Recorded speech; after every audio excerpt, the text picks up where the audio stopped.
Hello and welcome to Chai Chat with Loveena. We are going to talk about a very significant visit that Prime Minister Theresa May is making to India.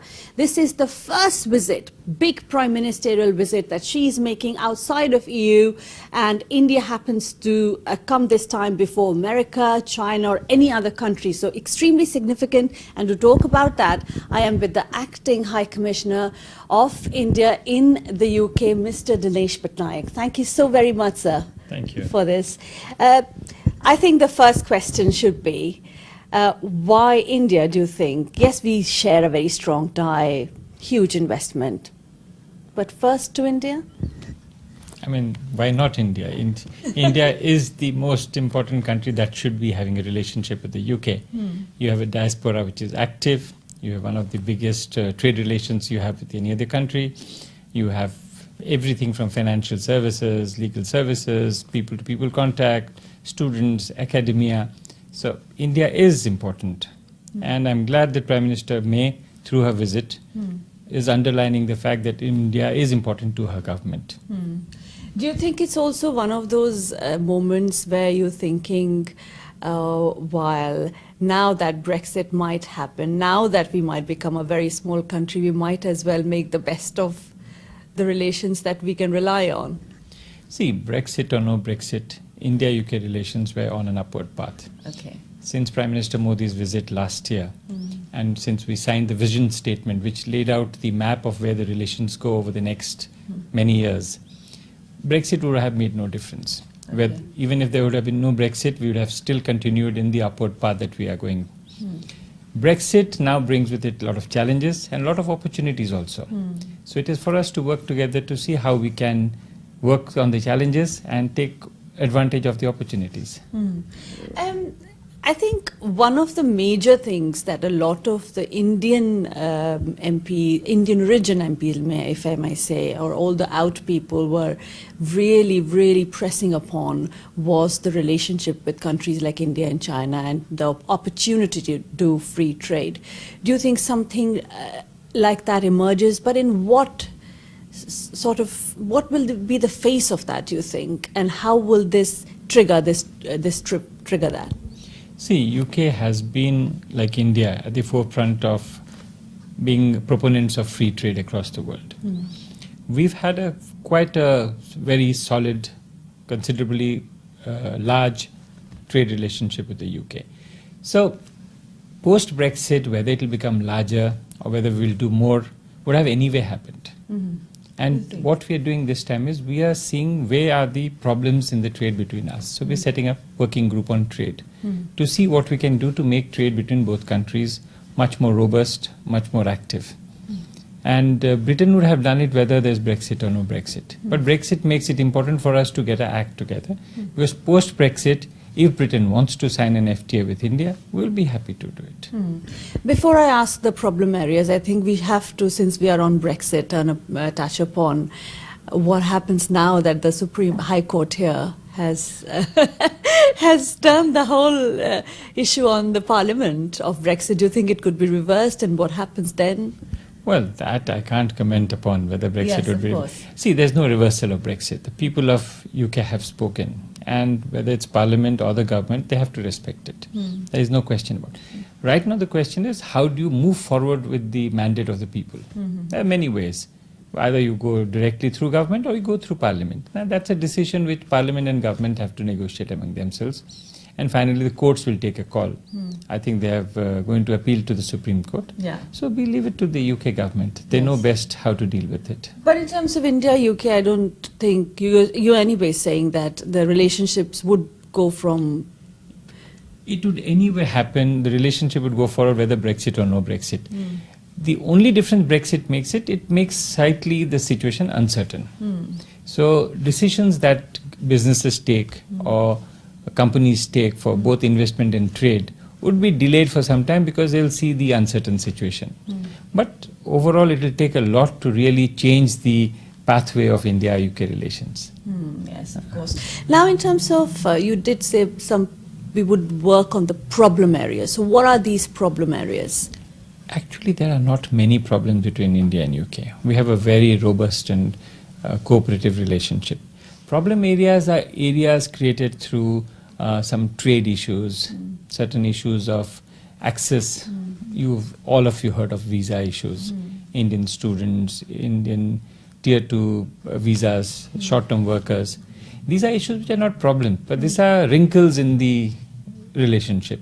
And we're both sides working together to iron out the wrinkles.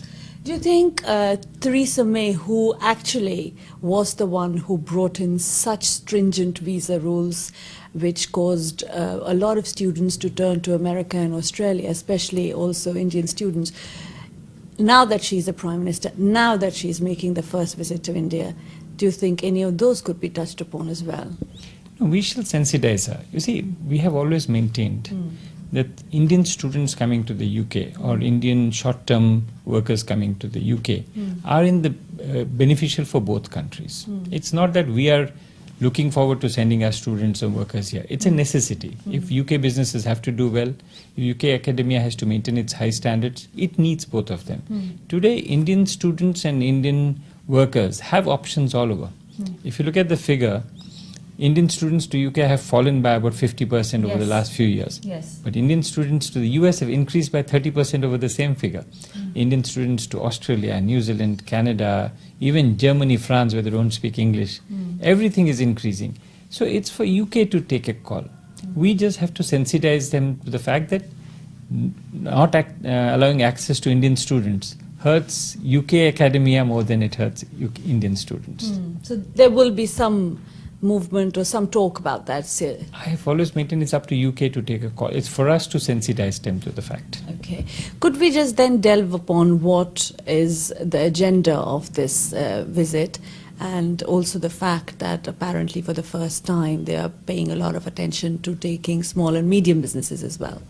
See, agenda for a Prime Minister, the agenda is always to maintain contacts with close partners.